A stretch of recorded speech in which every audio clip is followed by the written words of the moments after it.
मी BS Patil advocate, राहणार मोडणीम, तालुका माढा, जिल्हा सोलापूर।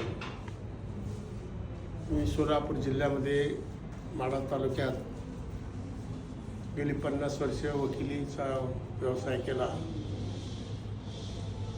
माझं वय 87-86 वर्षाचं आहे।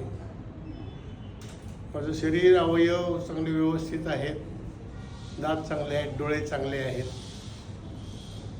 पण 14 जानेवारी 26ला बागेला पाणी घालायला बादली उचलली आणि माझ्या कंबरेत लचकलं, वाटलं काहीतरी चमकलं असेल। तसाच मी थोडा वेळ दम धरला, पण परत जास्त दुखू लागलं। पाय दुखायला लागला, कंबर दुखायला लागली, पायापर्यंत वेदना व्हायला लागल्या।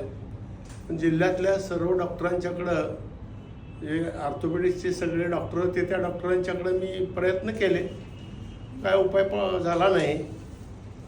मी रात्रीच्या वेळेला साधारणतः फेब्रुवारी महिन्याच्या 20-22 तारखेला माझा मोबाईल बघत बसलेलो होतो।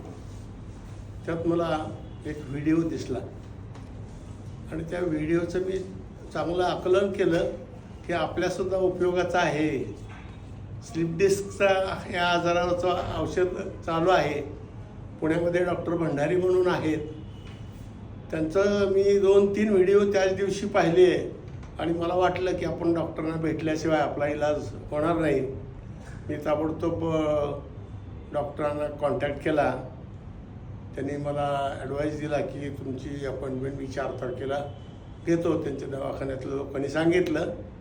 मी 4 तारीख घेतली, पण दरम्यानच्या काळामध्ये मला जास्त त्रास झाल्यामुळं मी परत त्यांच्याशी कॉन्टॅक्ट साधला। त्यांनी परत मला सांगितलं की तुम्ही उद्या येऊ शकता। 27 तारखेला 12 वाजता मला अपॉइंटमेंट दिली। मी 12 वाजता सकाळी 10 वाजल्यापासून संध्याकाळी 6:30 वाजेपर्यंत त्यांच्या कॉन्टॅक्टमध्ये औषधं घेत होतो। आणि मी दवाखान्यामध्ये जे ऑब्झर्वेशन केलं, इतर दवाखान्यात पण मी पाहिलं आणि या दवाखान्यात पण मी ऑब्झर्वेशन केलं, त्यावेळेला मला डॉक्टरांचा स्वभाव, डॉक्टरांचा अभ्यास आणि डॉक्टर रोग्यासाठी घेत असलेले प्रयत्न हे बघून मला खरंच असं वाटलं की हे खरंच डॉक्टर आहेत। इतर डॉक्टरांच्याबद्दल बोलू नये, परंतु इतर डॉक्टर पैशाकरता काम करतात, हे माणुसकीकरता काम करत आहेत हे मला लक्षात आलं। आणि त्यांची डिग्री आहे BMS MD, परंतु त्यांनी 2 in 1 म्हणतात तसं हे ॲलोपॅथिकच्या काही चांगल्या पद्धती ह्या होमिओपॅथीमध्ये आणल्या आणि रोग्यांना त्याचा उपचार करण्यासाठी म्हणून त्याचा उपयोग करून दिला। ते त्यामुळं त्यांचा इतका फायदा झाला आहे, ते दिवसभर रात्रभर त्या ह्याच्यामध्ये अभ्यास असतात। याशिवाय मी त्यांची लहानपणापासूनची गाथा ऐकली व्हिडिओवर, त्यावेळेला त्यांनी नुसत्या शरीरातील अवयवाचा अभ्यास नाही केला, तर मनाचा सुद्धा अभ्यास केला।